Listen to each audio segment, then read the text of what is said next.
What's going on, everybody? Justin, Tuner Expressions Auto Detailing. Don't often get to do auto installs for all the vehicles that we have that we've hooked up over the years.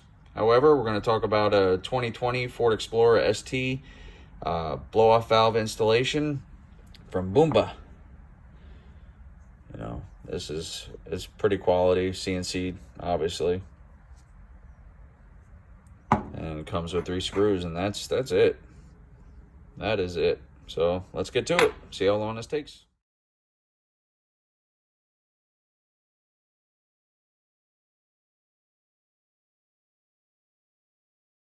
All right, everybody. So blow-off valve is stuck in an interesting spot, so we're not going to take anything off. We're just going to go right for it.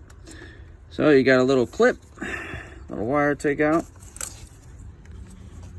And there she is. So then we're going to take out the 3 screws. Darn focus. There we go. So I got a little 8mm, and what I like using is the deep wall sockets because they provide just enough depth to clear the blow-off valve. So let me take this off real quick, side by side of the screw that comes supplied versus the one that just came out of it.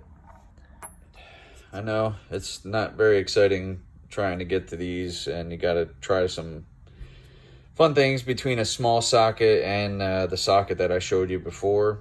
However, this is it. This is your factory blow-off valve that you will obviously be reusing right now. Best piece of advice I could give you right now is patience.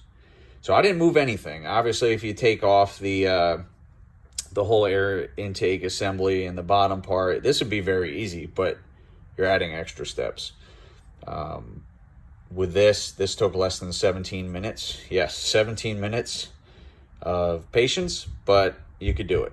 So now what we're looking at,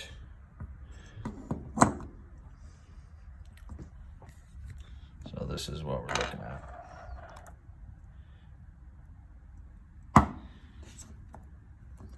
Obviously a very nice tight fit. So I'm gonna put the screws in and still gonna be using a socket, but you actually don't have to go in too much. So I'll be using a socket starting with the bottom first.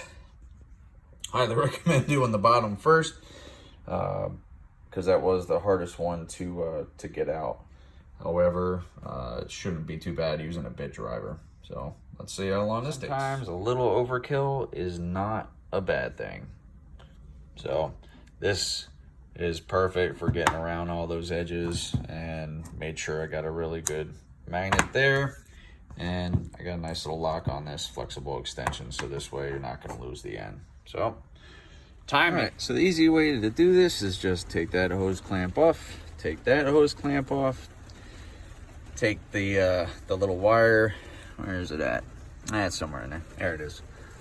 So you just pop that off, take that off, and then you get easy access down there to the blow-off valve. So more to follow. All right, so if you have an open wall 10mm socket, I'll easily take off that nut that's on there, and then you just have to pop. You feel like you're afraid to just pop it off, but just pull straight up and should easily give way.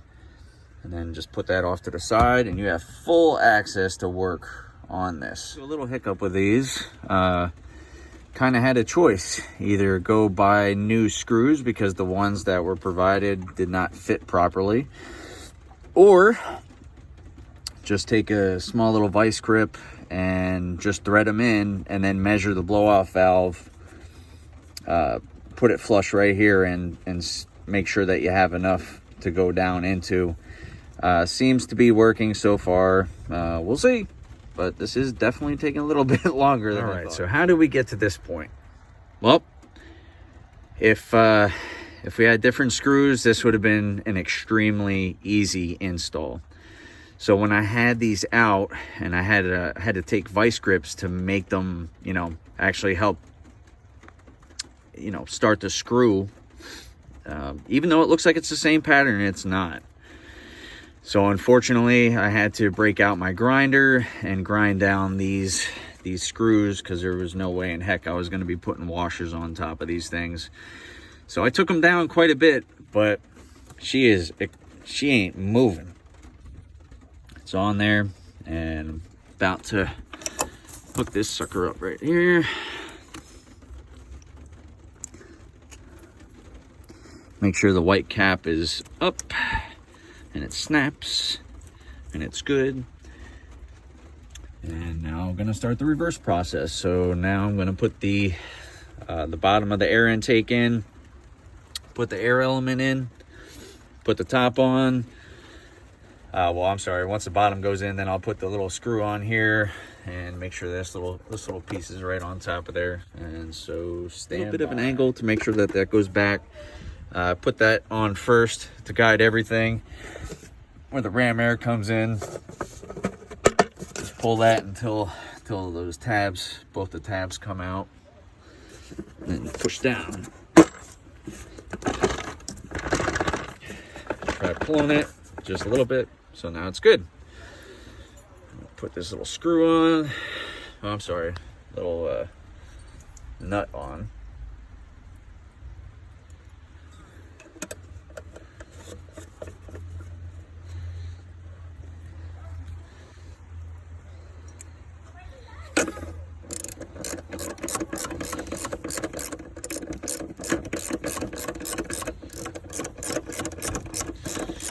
Out of all the parts, I know what you guys are thinking. Well, you know what? You should have videoed the whole darn thing. Well, if I did, it would have been a little depressing. So, this part is the easy part. So, I have no problem showing you how to tighten the nut.